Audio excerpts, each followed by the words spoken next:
told several hundred feet away from him.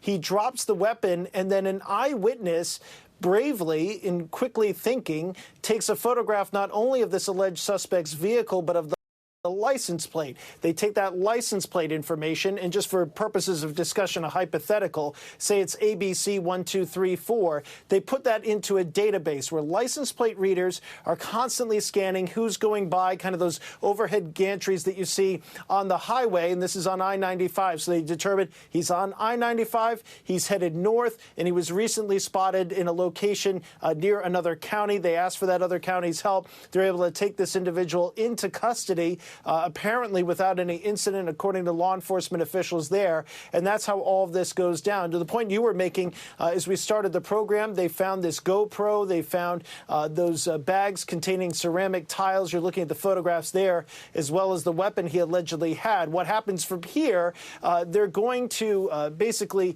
from a state level, they have the ability to charge almost immediately. So they'll be able to do that. They'll conduct searches and execute search warrants.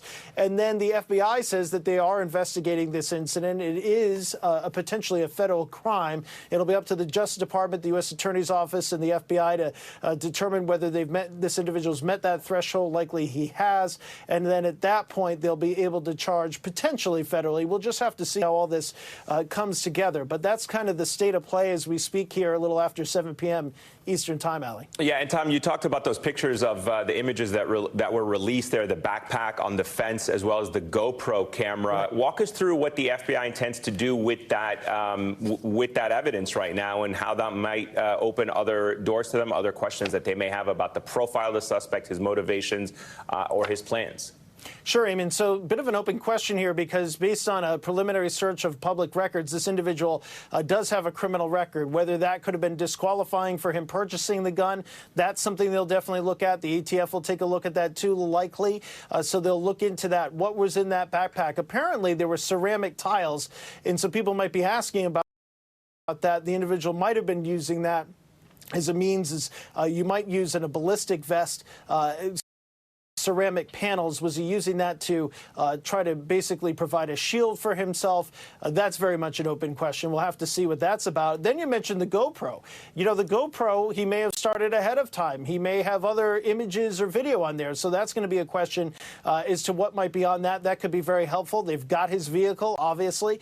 So what information and what types of things could they find in there? There's some additional indications this person has a social media presence. So could that be potentially helpful when we talk about a motive, when we talk about somebody's background, and if he could be charged with this attempted assassination? So all of that put together here, that's going to take some time, Eamon, obviously, as you well know. And so that's why we may not have any decisions on charges or where this goes federally, if it goes anywhere, until sometime perhaps tomorrow. And of course, just a little behind the curtain here, whenever these things happen, Tom's always on it, and our emails are always going off with every incremental piece of information Tom has. But one of the things that, Tom, you're very good at reminding us all, and we are reminding the audience, is that this information can change. So the thing that you think you know at 7:05 Eastern could be entirely different news at 8:05 Eastern. So we are giving you the best we know right now, as we know it. And of course, Tom, the second you have something new, the camera's on. Join us. Thank you, my friend. Sure thing. Thanks, Tom. Just before 4 p.m. Eastern, Donald Trump sent a message via campaign email. In it, he said, quote, "Before rumors start spiraling out of control, I wanted you to hear this first. I am safe and well. Nothing will slow me down. I will never surrender," end quote. Let's go to Vaughn Hilliard. He's tracking reaction from Donald Trump and his campaign.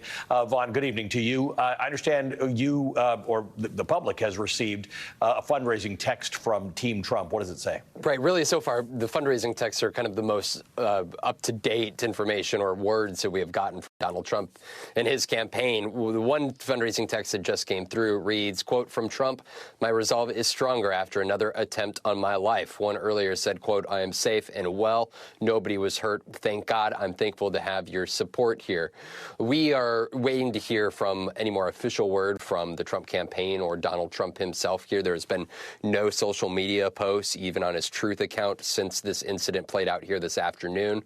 I was talking to somebody who was familiar with the incident as it unfolded, that he was about on the 5th hole when gunshots rang out. At that point in time, the Secret Service covered him before removing him from the course and taking him back to the club. He was golfing with his friend and real estate investor Steve Witkoff. This was a down day for him on the campaign trail. He had no public events. He got back late last night from a West Coast swing. He has no official campaign events tomorrow either before going to Michigan on Tuesday. It is not clear whether he is still going to proceed with his campaign schedule here at this point in time. Undoubtedly, there is a lot that Secret Service will be looking at. He travels with a rotating detail and presence around him. And we heard from that press conference an acknowledgement from law enforcement that because he is a former president, not the current president, that he has a smaller Secret Service detail that is around him on days like this when he is not at a campaign rally here. Of course, this is the second time. I don't think we can understate the gravity of this moment. We're 51 days away from the election, one that is already intense, and as Marjorie Taylor Greene just in the last hour tweeted out in her words that this election is a life or death election. We have heard from voters on the ground suggesting that they see a potential civil war at play. There has been concerns about ever-increasing violence, not only directed towards individuals like former President Trump, but members of Congress. We have seen threats made to prosecutors and to judges. We have seen the likes of local election officials face threats here. Of course, nothing of recent here compares to the former president being shot, and now apparently a shooter having him or intending to have him in his sights with an AR rifle here on this Sunday afternoon. I don't think that we can't forecast what is coming in our politics here today, but it is clear there are crazy people in this country who have the intent to use violence to inflict harm on those they do not agree with here. And this is an ever-increasing security risk that we all are watching unfold. He has gone back to having some outdoor rallies. He has had plexiglass placed in front of him and behind him at the podiums in which he stands. But there is over the course of the last 2 months, an extra level of acknowledgement of what this country is facing. We've watched members of Congress be shot and shot at. We have watched the United States Capitol be attacked by thousands of individuals who beat police officers in order to try to stop the certification of an election results. And it is not clear what it is in the future here. But now, 2 times in the last month, we have had the former president of the United States and nominee for president have apparent attempted assassinations on his life. It's remarkable that we're talking about this the first time. Right. The fact that we're talking about it a second time is really, really something. Vaughn, thank you for your excellent reporting on this. Of course, we will stay close to you as well and anything you hear from the Trump campaign or Team Trump. Thank you. Vaughn Hilliard for us. Vaughn and Tom are staying on the story along with our entire MSNBC team this evening. And we have reaction from the White House. A statement released earlier said the president and vice president have been briefed about the security incident at the Trump International Golf Course, where former President Trump was golfing. They are relieved to know that he is safe. They will be kept regularly updated by their team. Let's cross over now to the White House, bring in correspondent Aaron Gilchrist.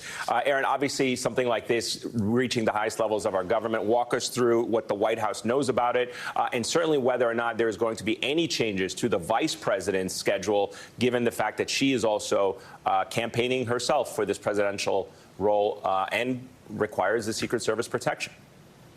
Yeah, you're right. I mean, at this point, we haven't heard anything about any changes to the security posture around the vice president. And to be frank with you, it would be unusual if we did hear anything about changes to the security posture. The Secret Service doesn't typically share that sort of information for obvious reasons, I think. At the same time, as you note, we know that the vice president, her running mate, President Biden, for that matter, all have activities that they plan to participate in away from their homes, away from the White House here, away from Washington. And so there will be extra scrutiny, extra eyes on what happens around those principles. We know that the vice president is not scheduled to leave D.C. again until Tuesday, when she's supposed to travel to Philadelphia for what we believe is an indoor event with the National Association of Black Journalists. At the same time, as we think about what happened in Florida today, we know from 2 U.S. Secret Service officials that the acting director of the Secret Service, Ronald Rowe,